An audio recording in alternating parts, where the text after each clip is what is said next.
Mesdames, Messieurs, je vous demande d'applaudir la Cour. C'est toujours un petit peu fastidieux de parler des sujets quand même compliqués. Et donc on s'est dit on va le faire d'une façon humoristique, avec finalement cette forme de procès devant un tribunal. Cher maître, votre client, le SIML, est accusé d'obsolescence et de vétusté. Il est ainsi reproché à votre client de se maintenir en activité au mépris du constat évident que sa tâche est achevée, de ralentir la transition énergétique du territoire du Maine-et-Loire par sa lourdeur administrative et ses circuits de décision hérités de la 4ème République. J'en ai fini avec l'acte d'accusation. Le procès, c'est génial, parce que du coup, le procès, c'est un débat qui a un enjeu, c'est-à-dire il y a un verdict à la fin. Et donc c'est ce qui fait aussi le côté ludique de la soirée. On sait qu'à la fin, c'est pas juste pour du beurre, c'est pour savoir est-ce qu'on va innocenter ou pas notre pauvre accusé. La question que les jurés aujourd'hui doivent se poser est à quoi sert ce syndicat ?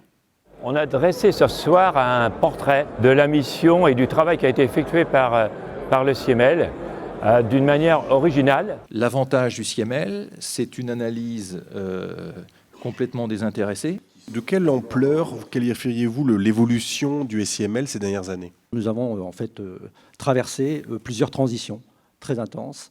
Donc la première de ces transitions, c'est la transition énergétique, la transition territoriale. Et puis on a connu aussi une transition numérique. Et la dernière transition, ça a été la transition démographique. Les réseaux de chaleur, il y a peu d'années, on n'en parlait pas. On en parlait en ville, on n'en parlait pas à la campagne. Ce qui leur permet de faire ça, c'est justement d'avoir la taille départementale. Le CIML, c'est à la fois sérieux, la transition, on avance, mais on avance dans la bonne humeur. Êtes-vous équipé d'une voiture, monsieur Bellois ? Oui. Très bien. A-t-elle été fabriquée à moins de 500 mètres de Bécon-les-Granites ?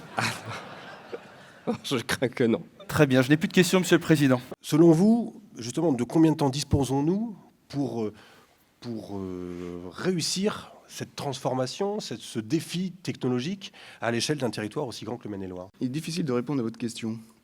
C'est pas moi qui ai voulu être député. Mon sentiment est très positif, une super soirée. Parce que sur des sujets très techniques et pas faciles d'accès, on a réussi à en parler en maniant l'humour et en ayant la possibilité de rigoler de certains sujets, quoi. Alors, c'est sûr, à quoi sert le CIML ? On peut se poser la question. Quelle est la sublimation du CIML ? Nous en avons entendu des exemples formidables. L'agilité, la transformation des services.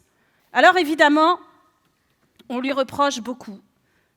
Et pourtant, moi, ce que j'ai entendu ce soir, ce que j'ai entendu surtout, c'est de l'initiative du citoyen qui est entendu, du citoyen qui est accompagné, et de l'initiative locale, et de l'engagement local, et de la reprise de pouvoir de ceux qui font ce réseau, de ceux qui l'utilisent, de ceux qui veulent chercher à le comprendre, et de ceux qui veulent chercher à en bénéficier.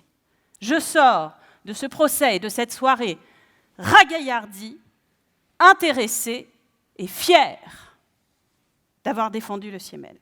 Je nous invite donc tous à un grand barbecue vegan photovoltaïque pour en fêter le succès. Monsieur le Président, Mesdames et Messieurs les jurés, faites le bon choix, celui du local, celui de la confiance, et celui de la confiance dans votre agilité et votre capacité à répondre aux défis qui se présentent à nous. Je vous remercie.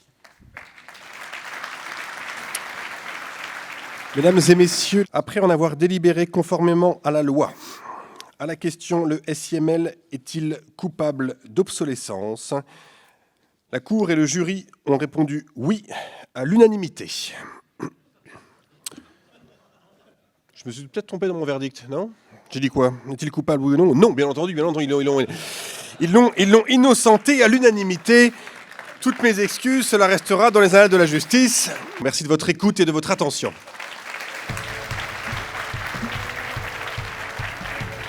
Le verdict, heureusement que c'était celui-là, ça aurait été surpris s'il avait été un autre. Le CIML n'est pas obsolescent et vraiment quelque chose d'indispensable pour nos territoires. C'était très convivial et le but est atteint, c'est-à-dire un esprit collectif. En fait, les 300 personnes qui sont là ce soir sont vraiment contents à la fois de l'esprit et du bilan de ce mandat, qui était un mandat où on le sent, il y a quand même beaucoup de choses qui ont été faites. Je crois que le CIML peut être heureux de cette soirée-là, que ça correspondait vraiment aux objectifs qui s'étaient fixés. Ah oui, c'est une soirée extrêmement réussie. Parce qu'avec la double thématique à la fois culturelle et l'enjeu de la transition énergétique, je crois que là, on a fait un tabac. Franchement, c'était top.